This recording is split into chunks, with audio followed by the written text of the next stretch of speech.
Good afternoon. Starting to work on the front porch. Got a bunch of cedar delivered last week and starting to prep that. This is going to be a timber frame style front porch, posts and beams. And I'm actually making the beams from 2x10s and 2x8s because it's a lot cheaper that way. Actually buying real 4x8s and 4x10s was quite a bit more expensive. So I got a couple of 2x8s here glued together with a whole bunch of clamps on them. And these will be the perimeter beams that sit on top of the posts. I'm gonna have two 2x10s to make a 4x10 beam for the ridge. And then we've got some 6x6 posts, and we're gonna have regular 2x8 rafters, 24 inches on center. So I've got this beam made. It needs to sit for a few hours. In the meantime, I'm gonna start prepping this post. I've been buying STK lumber for my porches and for a lot of my trim. It's a lot cheaper than, D grade or C grade cedar, but it does need a little work sometimes up front. Sometimes the small tight knots are not quite as small or tight as they should be.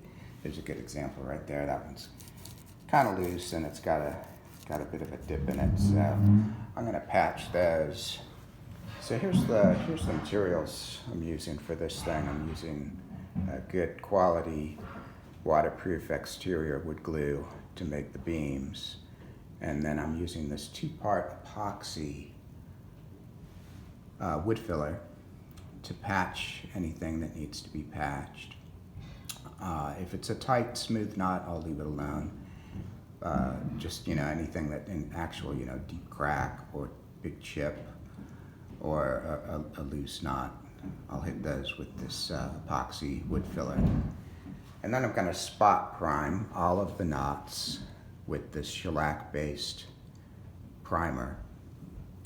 And then finally, prime everything with a good quality primer. This is Zinsser, which I've used quite a bit of it. Seems to be really good. I have used oil primer. This is water-based. I have used oil primer some as well.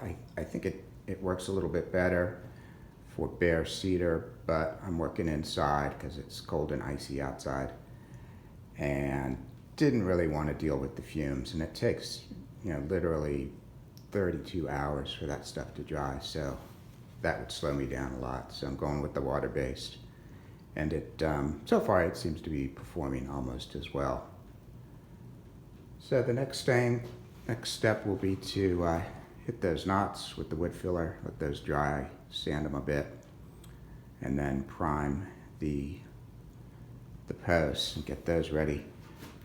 Since this epoxy dries pretty fast, I didn't want to use a good blade on it, so I made a bunch of little throwaway spreaders on the miter saw, and I'll use those to spread the epoxy. So that will be next, and we'll show you the finished product.